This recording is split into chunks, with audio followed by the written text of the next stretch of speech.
Alright, just clearing a spot to pitch our tent because we will be glamping this weekend. It's a long weekend and we're going to be hanging out outdoors for the next 3 days.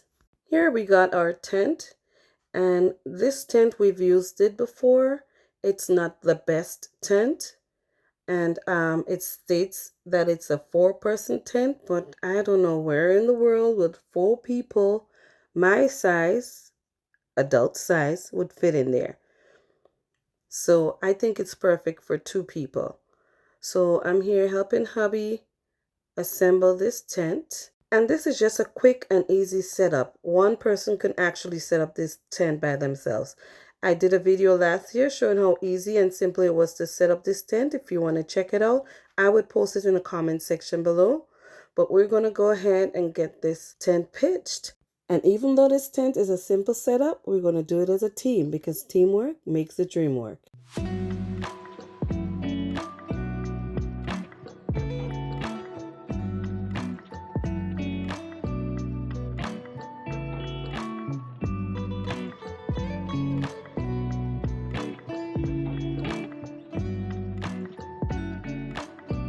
Now, on putting the rods together, we noticed that the rods were damaged, as in dry rot.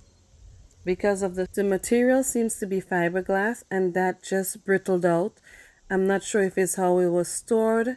It was too cold, probably in the garage, and so that brittled out, and we had to stabilize it, but we were still able to pitch the tent. And I'm not saying this because of the quality of the material. I'm saying this as a reminder so that when we're storing our equipment, just make sure that it's safe from the extreme temperatures. Now I'm going to come in with our memory foam sponges that we're going to be sleeping on, so it's quite a bit comfortable than a sleeping bag. I'm just going to toss that in here for now until we're ready to set it up for sleeping tonight. Alright, so we're just going to now stabilize the tent by simply tying the strings to the post on the pergola, because we're simply pitched on pavers and not on the soil or bare ground, and so we're not using those in-ground stakes that came with the tent to keep it in place. Now we are going to put this top piece in place, and obviously it's removable if you don't want the top on there. There's mesh that keeps the bugs out and any flying debris like leaves or so that may be falling. And this is also waterproof, so if this wasn't under a shelter and it rains, then you'll be protected also from getting wet. Now for the last piece, we're going to just put this rod in here, and it loops all the way to the back, and this provides ventilation and good airflow for the occupants of the tent. And here you have it. There it is, all pitched and ready to go, ready for our beds to be set up in here. This is a ventilation area right here where you can get nice fresh air coming in and out of the tent. That back part right there, you can open that also. There's also mesh and there's a window there. So it's a pretty efficient and compact little tent for if you're going glamping, or as some would say, glamour camping. All right, now for our amenities. We have our comfortable mattress here that we're going to be covering this up, adding some pillows to it, of course, so that we can be comfy enough.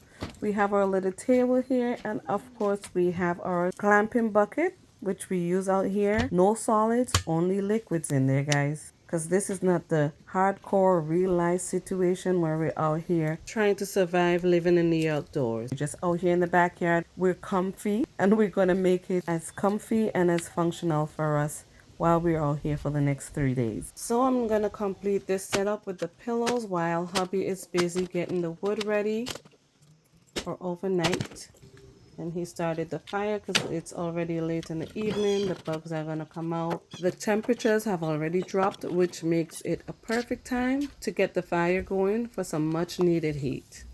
Oh yeah, it's going to be a wonderful night hanging out here in the outdoors, enjoying nature. Sometimes a little scary because you can hear all the sounds of the nocturnal creatures singing, whistling, blowing, whatever they're doing. But this fire here, as much as it would give us some much needed heat, it would definitely keep them at bay. All right, so we've set up and we're ready to start our night. Everything's in place. We have our table right here with our laptop if we feel like we want to watch a movie. We have our spot here where we're going to be hanging a lamp in case we need some extra light during the night. Good night, y'all. Well, it's the next day, and first order of business is to pick up my camera because I woke up. It's so comfy in here. It's cool out, but it's very comfy in here. I don't want to get up, but I gotta get up. Hubby's already up. I woke up and rolled over, and he is nowhere to be found. I mean, we're early risers, but I figured we'll sleep in a little bit because we're out here glamping, relaxing pretty much in the outdoors. So let me just open up this window, check on him to see what's going on. Good morning, sir. Morning. You made it? I made it. Ah, so good in here.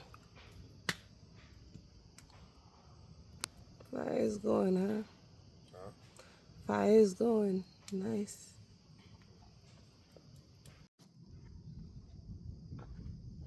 So it's like 60 degrees here this morning, and the fire is nice and toasty. It's really cozy here. It's holding the heat in the pergola because the curtains are drawn. So it's really nice and inviting here. Today we're gonna make breakfast inside because I'm on my last day of no carbs, no dairy, no sugar. Tomorrow is a different story, and you're gonna see what we're gonna be having for breakfast. It's our cultural type breakfast, and I'm gonna take you tomorrow morning so you can see what we would normally eat in the islands for breakfast. It's a local cultural way we eat for breakfast time. um, just embrace the culture. This was our first night, and we woke up to it's gloomy, but it's a nice fire. I'm comfortable out here, and I'm enjoying this time outdoors. And this is exactly what I'm saying. It's so nice and comfy out here. Little man came out, played, got tired, and crashed our pad. It's very inviting and it's comfy. So I won't blame him. I'll probably do the same. Night number 2, we're out here at Fires Going, and it's about 15. What time is it now? Yeah, about 15 minutes past midnight. So it's actually September 1st. Happy September. So it's a late one for us tonight. It's not too cold. It's about 60 something degrees, lower 60s. But like I said, it's going and we're enjoying the temperatures out here. Tonight is going to be short because I gotta wake up in the morning and make one of my traditional breakfasts. So that's what we're going to be doing out here in a few hours, and I'll take you on that journey with me, so stay tuned for it. Good night, y'all. Alright guys, we made it to another day, and I'm here getting ready to prepare what we are gonna make for breakfast this morning. I have a dry coconut, so I am gonna crack this shell open and extract the actual coconut in here, or the dry coconut meat in here. And I also have some tanya, and this is a root crop. It's also called, I believe, yautia. So I'm going to be making porridge with that this morning. I have over here my nutmeg, so I'm going to be using some freshly grated nutmeg. I have to crack this open, extract the meat, and I have to peel the skins off these to start the process. And there's a white variety and a pink variety. All right. So we're going to get started.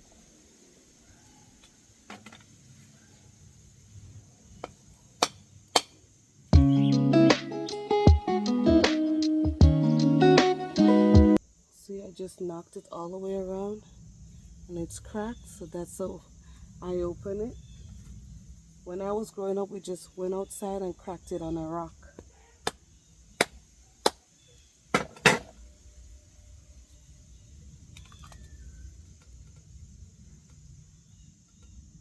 And there's water in here, of course.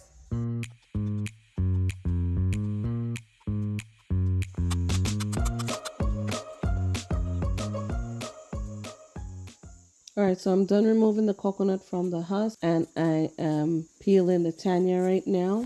All you need is an adequate knife, not too sharp because this is slippery, but you want it sharpened enough. Look how pretty this looks. All right, so this right here is the 3 roots of Yautia or Tanya. And I'm going to use this method right here to grate it. I could use a blender, but the texture would be different when you blend it. Certain things I prefer to do it the old school way. And so I'm going to use this grater here to grate this and also to grate the coconut. It's pretty easy.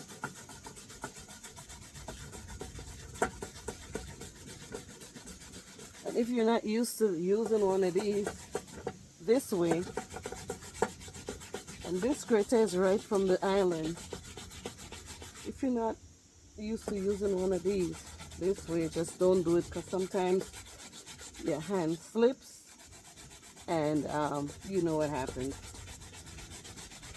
And this is really slippery. But I'm used to doing this. I grew up doing it and I still do it up to this day.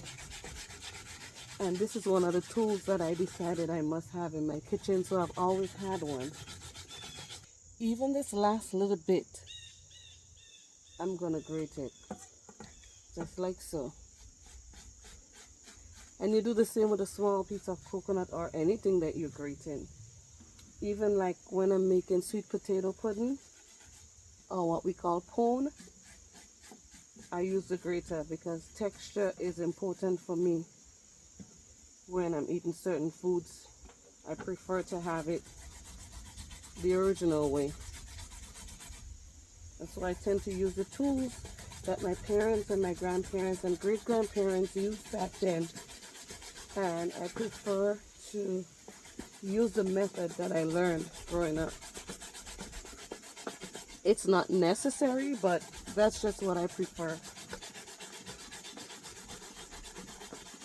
I'm not using any electricity here, no electronics, just my arm strength and coordination, because you have to pay attention to this when you're using this grater to grate this slippery root right here. So this is number 3. This Tanya here has a starchy and nutty flavor.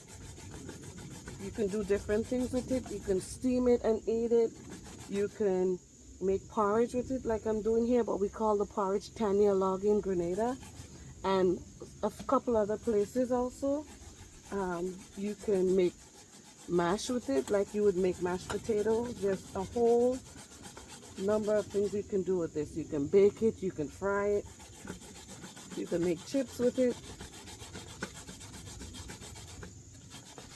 If you haven't tried it before, I think it's worth a try, but I prefer the pink variety because it has more of a flavor to it. Nice nutty flavor. Almost there. And just like that, I am done grating my Tanya. And this is it right here. Next, I'm going to do the nutmeg, and I'm going to grate my nutmeg here. The nutmeg's got a hard shell on it, so I'm going to crack that open. Let me just show you.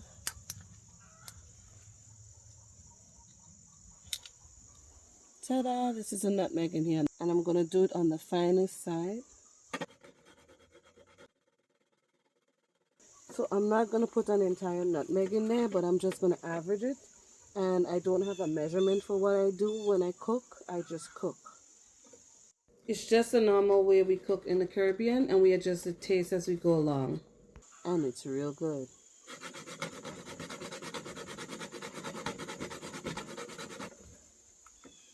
Alright, so I did about half, a little more than half. And I prefer to have fresh grated nutmeg rather than nutmeg powder. because it holds the oils in it and all the good flavors in it when it's nice and fresh. You can actually feel the richness of it. Look at that, how dense it is in there. So all that good oils that's protected in that shell. Oh, it smells so good. So good, guys.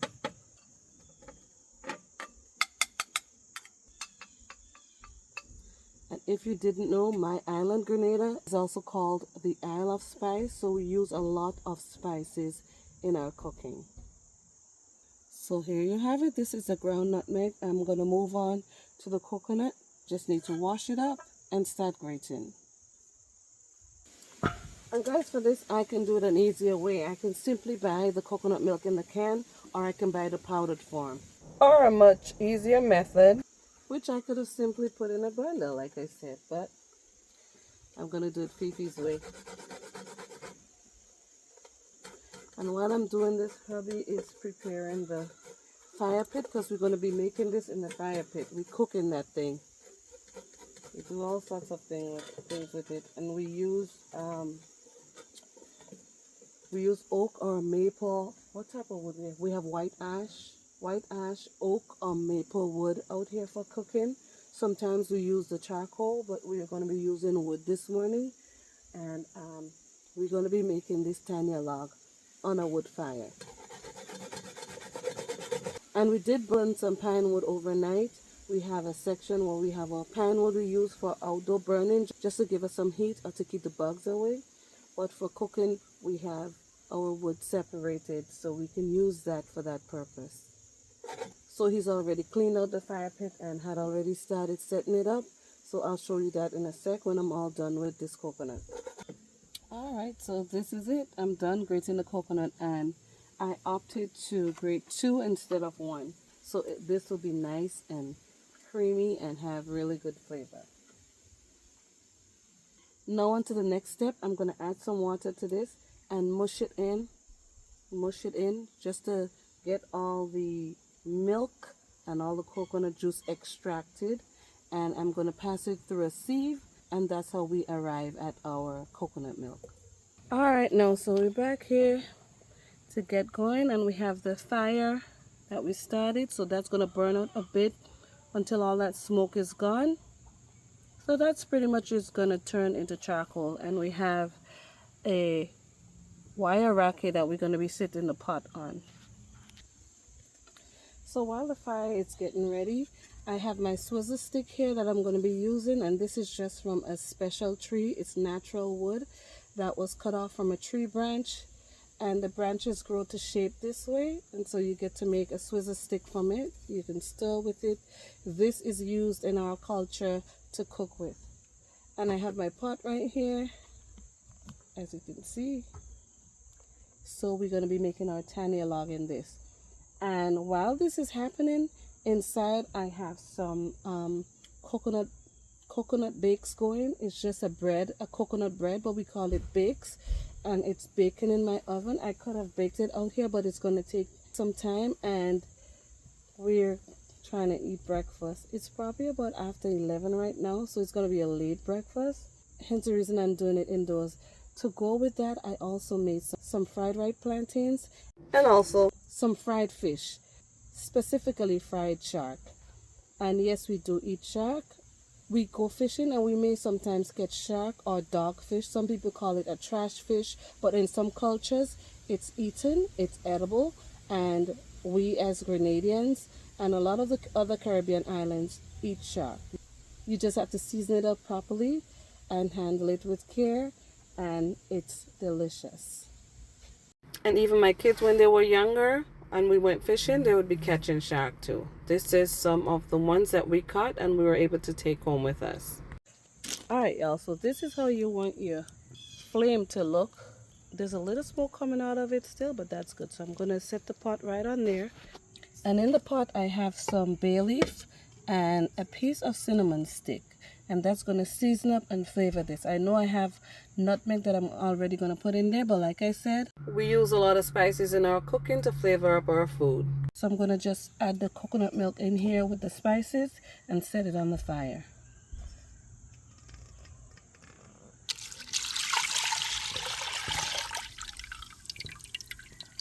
Look at all that cream. So I'm going to scrape that off into the pot. So that's going to heat up nicely and start boiling. And I guess this is why when you cook on wood fire it tastes so good, because you get that flavor from the wood. So this is going to be delicious and I can't wait. And guess what? I just went in and checked on my coconut bakes in there and that's all ready to go. I just pulled it out the oven. So we're going to have Tanya log with coconut bakes and fried shark and fried plantain. And he's ready for it. He's hungry. I need to feed him. But yeah, we're almost done and I'm going to show you how I am making this Tanya log. So just hang in there. Alright, let's check our pot and see if it's boiling. Oh yeah. It's ready for the Tanya that I grated. So I'm going to leave the spices in here and I'm going to pour this in. And now that it's in here, I have to keep stirring it, else it's going to burn. So I'm going to stir this until it cooks. And when it cooks, it's going to change the color of it a little bit. And for me not to have too much of a thick consistency, all I need to do is add some water in it. Just a little bit of water. You don't want it too thick, even though I prefer my Tanya log thick. Everybody in my household don't like it too thick. So I do a kind of in between.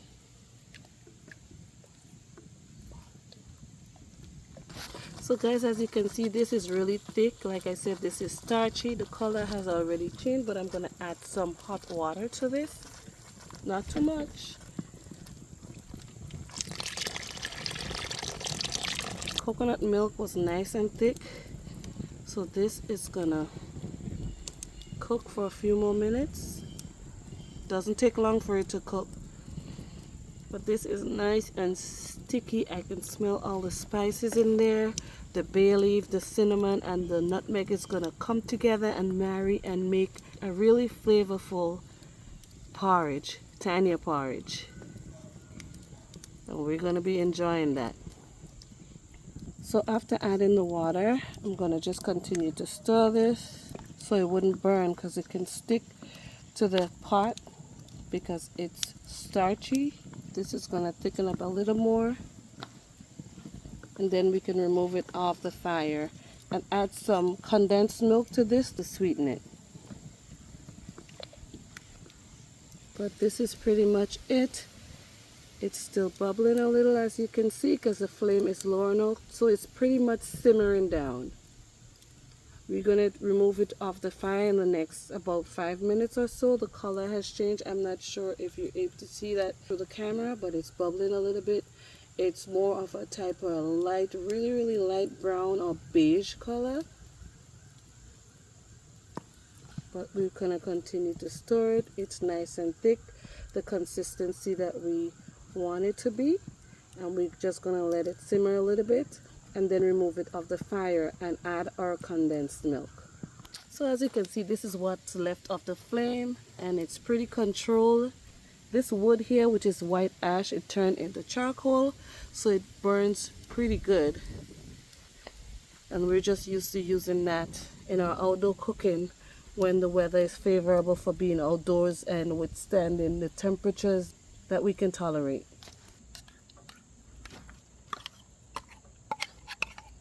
This is the condensed milk here we're adding.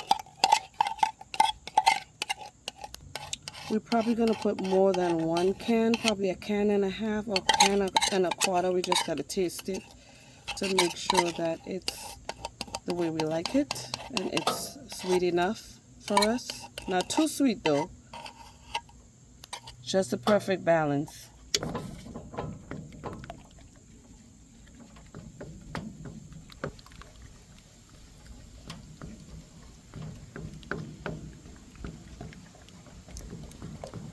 Alright guys, so this is pretty much it. Here you have our fried plantain, our fried shark, and our coconut bakes. And you can see the coconut pieces in it. So I use everything here. Even though I needed just the coconut milk to make the tanya log, I use the fiber of it to put in the flour and mix it up with some spices and so, and make this coconut bread, or what we call coconut bakes. And here we have our finished product here of our tanya log. And somebody's here waiting with their plate for food because she's hungry. So I'm gonna take hubby's out first in a bashi. He's gonna be drinking it directly from a bashi or a calabash. This is from a gourd, and this is what we use outdoors in the islands, and we drink right from this. So this is our finished product, and I hope you enjoy this video of us cooking outdoors, showing how we live the lifestyle of an outdoor life, and how it's easy, it's simple, and it's possible. As always, thank you for watching, and I'll see you again next time right here on Fifi's Urban Homestead and Lifestyle.